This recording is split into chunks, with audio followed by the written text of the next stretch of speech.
Hello বন্ধুরা, কেমন আছো তোমরা? আশা করি ভালো আছো আর আমিও ভালো আছি। আবার আমি তোমাদের জন্য এমন কিছু টিপস নিয়ে এসেছি যেটা ইউজ করলে তোমাদের ঘরের কাজ অনেকটাই সোজা হয়ে যাবে আর সাথে সাথে তোমাদের সময় ও খরচ অনেকটাই বাঁচবে। তাহলে চলো দেরি না করে শুরু করা যাক। আমার প্রথম টিপস হলো, যখন আমরা নখ কাটি তখন এভাবে একটা নেল কাটার নিয়ে নিই আর এভাবে নখ সাধারণত কাটতে থাকি। কিন্তু এভাবে যখনই দেখবে নখ কাটো তখন দেখবে যে কাটা নখগুলো এদিকে সেদিকে ছিটকে চলে যায় আর সেটা দেখতেও একদম খুবই বাজে লাগে। আর তারপরে আমরা কি করি, নখ কাটার পর খুঁজে বেড়াই যে কাটা নখগুলো কোথায় পড়ে আছে। দেখো ঠিক এরকম দেখতেই পাচ্ছ কত দূরে দূরে এই নখগুলো পড়ে আছে। আর এইভাবে নখ কাটলে কিন্তু দেখতে খুবই বাজে লাগে। তো এইভাবে নখ না কেটে যদি নখ কাটার আগে এই যে নেল কাটার মধ্যে এইভাবে যদি দুধারে দুটো স্যালো টেপ লাগিয়ে দাও, তাহলে যে নখগুলো এদিক সেদিকে ছিটকে চলে যাচ্ছে সেটা কিন্তু আর যাবে না। এই নেল কাটার মধ্যেই দেখবে নখগুলো থেকে যাবে। আর এই যে স্যালো টেপগুলো আমরা চিটাচ্ছি এর মধ্যেও দেখবে অনেক নখ এর মধ্যেও লেগে যাবে। তো দেখো আমি কেটেও তোমাদেরকে দেখিয়ে দিচ্ছি। দেখো এইভাবে নখ কাটলে কিন্তু এতটুকু নখ কিন্তু নিচে পড়বে না। আর এতে কি হবে, আমাদের কাজেরও সময় বাঁচবে আর এটা দেখতেও ভালো লাগবে যে নখ কাটার পর এদিকে সেদিকে নখটা পড়ে যাচ্ছে না, এর মধ্যেই থেকে যাচ্ছে। তো আমি দেখো দুটো হাতেরই নখ কেটে তোমাদেরকে দেখাচ্ছি, নখগুলো কিন্তু এতটুকু নিচে পড়ে যাবে না। এটা একটা ছোট্ট টিপস, কিন্তু টিপসটা কিন্তু আমাদের খুবই কাজের। দেখো এর মধ্যে দেখো কত নখ ঢুকে আছে, দেখো দেখতেই পাচ্ছ। আর আমি এটাকে দেখো এই যে স্যালো টিপটার মধ্যে দেখো কত নখ। স্যালো টিপ দুটো ছাড়িয়েও তোমাদেরকে দেখিয়ে দিচ্ছি এর মধ্যে কত নখ। তো এইভাবে স্যালো টিপগুলো এক জায়গায় নিয়ে এভাবে জড়ো করে তারপর এটাকে তোমরা ডাস্টবিনে ফেলে দিতে পারো। দেখতেই পাচ্ছ দেখো কত নখ একটা স্যালো টিপের মধ্যে। এইভাবে স্যালো টিপটাকে ভালো করে জয়েন্ট করে তারপরে এটাকে ডাস্টবিনে ফেলে দাও। এতে আমাদের সময়ও বাঁচবে আর দেখতেও কিন্তু ভালো লাগবে।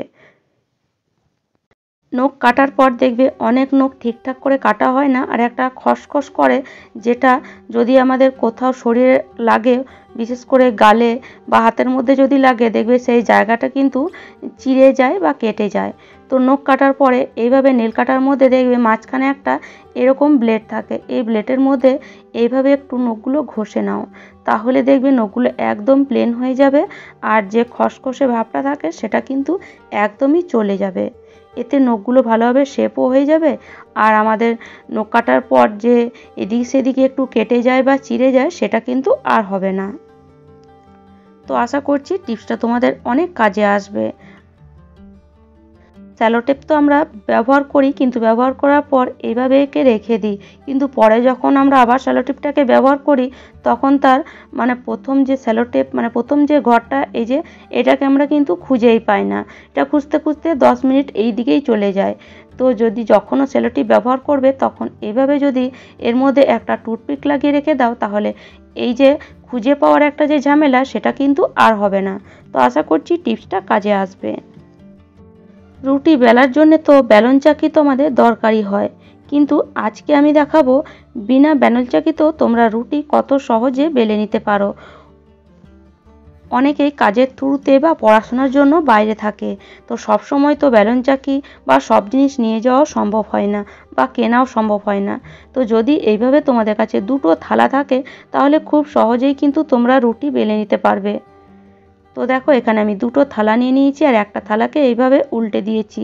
উল্টো দিকে থালাটা এভাবে রেখে তারপরে যেভাবে আমরা রুটি বানাবার জন্য একটা লেচি কাটি, সেভাবে লেচি কেটে শুকনো আটার মধ্যে ভালো করে লেচিটাকে ডিপ করে নিয়ে তারপরে হাত দিয়ে এভাবে একটু চেপে দাও। এভাবে চেপে দিলে কাজটা তাড়াতাড়ি হবে। তো এভাবে কিছুটা চেপে দেওয়ার পরে তারপরে আরেকটা যে থালা আছে সেই থালাটাকে নিয়ে নাও আর এইভাবে একটু যদি প্রেস করো তাহলে দেখবে রুটিটা কত সুন্দর বেলা হয়ে যাবে। একটু হাতে জোর লাগিয়ে যদি এইভাবে প্রেস করো তাহলে খুব সহজেই সুন্দর একটা রুটি বেলে নিতে পারবে। তো দেখো কত সুন্দর একটা রুটি বেলা হয়েছে, খুব একটা গোল হয়নি, তবুও কিন্তু রুটিটা খুব সুন্দরই বেলা হয়েছে, দেখতেই পাচ্ছ। দেখো তো এইভাবে রুটি তোমরা খুব সহজেই দুটো থালার সাহায্যে বেলে নিতে পারো। তো চলো রুটিটাকে আমি সেকেও দেখিয়ে দিচ্ছি রুটিটা কত সুন্দর সেকাও হবে। তবে হ্যাঁ, রুটি বেলার সময় কিন্তু আটা একটু বেশি লাগাবে, তাহলে থালাতে লেগে যাবে না। আর রুটি সেকার জন্য আমি এখানে তাওয়া ব্যবহার করছি। যদি তোমাদের কাছে তাওয়া না থাকে তাহলে একটা প্রেসার কুকারের সাহায্যেও কিন্তু রুটি করা যায়। সেই ভিডিও আমার চ্যানেলে আছে, যদি তোমরা দেখতে চাও অবশ্যই আমার চ্যানেলে গিয়ে চেক করে নিতে পারো। তো যেভাবে আমরা রুটি বানাই ঠিক সেইভাবে রুটিটা বানিয়ে নেব। তোমরা যেভাবে বানাও সেইভাবেই কিন্তু রুটি বানিয়ে নিতে পারো। তো আমি আপাতত কাপড় দিয়ে রুটি ফোলাই, তোমরা যদি গ্যাসে রুটি ফোলাও তো সেভাবে ফুলিয়ে নিতে পারো, তাতেও কিন্তু রুটিটা খুব ভালো ফুলবে। দেখতেই পাচ্ছ কত সুন্দর রুটিটা ফুলে উঠেছে। তো এবার থেকে চাকি বেলনা যদি না থাকে তাহলে দুটো থালার সাহায্যে তোমরা খুব সহজে রুটি বানিয়ে নিতে পারো।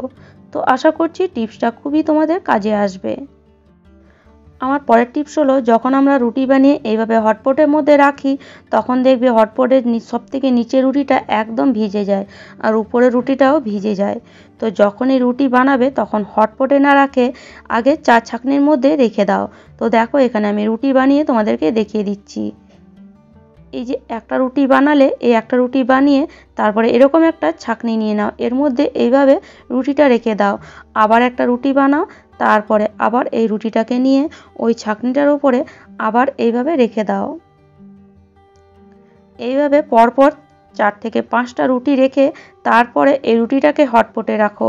এতে কি হবে, রুটির যে ভাপ তৈরি হয় সেই ভাপটা মানে এই চা ছাঁকনির মধ্যে রাখলে কিন্তু বেরিয়ে যাবে, ওপর দিকেও বেরিয়ে যাবে আর নিচের দিকেও বেরিয়ে যাবে। আর যখন ভাপটা বেরিয়ে যাবে তখন এটাকে যদি আমরা হটপটে রাখি তাহলে নিচের রুটিটা আর ভিজে যাবে না। তো আশা করছি টিপসটা তোমাদের কাজে আসবে। বেশি রোদে বা যদি আমরা ঘরেও কাজ করি তখনও দেখবে আমাদের অন্য শরীরের তুলনায় আমাদের হাত পায়ের রং কালো হয়ে যায়, আর সেটা দেখতেও কিন্তু খুবই বাজে লাগে। তো আজ আমরা মাত্র দুটো উপকরণ দিয়েই হাত পাগুলো পরিষ্কার করব, যাতে আমাদের হাত পায়ের রং আবার আমরা ফিরে পাই। তো এর জন্য নিয়ে নাও 1 টুকরো লেবু, আর তার মধ্যে দিয়ে দাও টুথপেস্ট একটু, যে টুথপেস্ট তোমরা ঘরে ডেইলি ব্যবহার করো সেই টুথপেস্ট। এভাবে একটু টুথপেস্ট দিয়ে তারপরে এর উপরে একটু চিনি দিয়ে দাও। এই চিনি কিন্তু স্ক্রাবারের কাজ করবে। যদি হাত পায়ের মধ্যে নোংরা জমে থাকে সেই নোংরা কিন্তু এই চিনির দ্বারাই বেরিয়ে যাবে। তো দেখো আমি তো সারাদিন ঘরে নানান কাজ করি, আর এর জন্য দেখো আমার হাতের রঙগুলো দেখো কতটা কালো হয়ে গেছে। তো এইভাবে যদি মাঝে মাঝে ক্লিন করো তাহলে কিন্তু হাত পায়ের রং তোমরা আবার ফিরে পাবে। তো চলো এই যে লেবু, চিনি আর টুথপেস্টটা এইভাবে যদি হাতের মধ্যে কিছুক্ষণ ঘষো তাহলেই তোমরা বুঝতে পারবে তোমাদের আগের রঙের তুলনায় এখনকার রং কিন্তু কিছুটা হলেও গ্লেজি হয়ে যাবে বা পরিষ্কার হয়ে যাবে। তো এইভাবে একটু কিছুক্ষণ ঘষে নিতে হবে, মোটামুটি 3 থেকে 4 মিনিট এইভাবে ভালো করে ঘষে নিতে হবে। আর এইভাবে পরিষ্কার করলে আমাদের হাত পাগুলো দেখতেও ভালো লাগে আর দেখবে নিজেকে খুব ফ্রেশও লাগে। তো দেখো আমি পরিষ্কার করে নিয়েছি, এবার আমি দেখো ধুয়েও তোমাদেরকে দেখাচ্ছি। দেখলে আমার আগের হাতটার রং কেমন ছিল আর এখন দেখো কিছুটা হলেও কিন্তু গ্লেজ ফিরে এসেছে। তো এইভাবে যদি সপ্তাহে 3 থেকে 4 দিন করো তাহলে হাত পায়ের রং কিন্তু একদম তোমরা ফিরে পাবে। আর একটু ময়েশ্চার এইভাবে হাত পায়ের মধ্যে লাগিয়ে দাও, তাহলে এটা তোমার গ্লেজও লাগবে আর হাত পায়ে যদি কোনো কারণে যদি কিছু বেরোনোর থাকে সেটাও কিন্তু বেরোবে না। তো আশা করছি প্রত্যেকটা টিপস তোমাদের ভালো লেগেছে। আর আমার টিপসগুলি যদি তোমাদের এতটুকুও ভালো লাগে তাহলে অবশ্যই লাইক করো, শেয়ার করো আর আমাকে কমেন্ট করে অবশ্যই জানিও। আর যারা আমার চ্যানেলে নতুন বন্ধু হয়েছো তারা প্লিজ চ্যানেলটি সাবস্ক্রাইব করে নিও।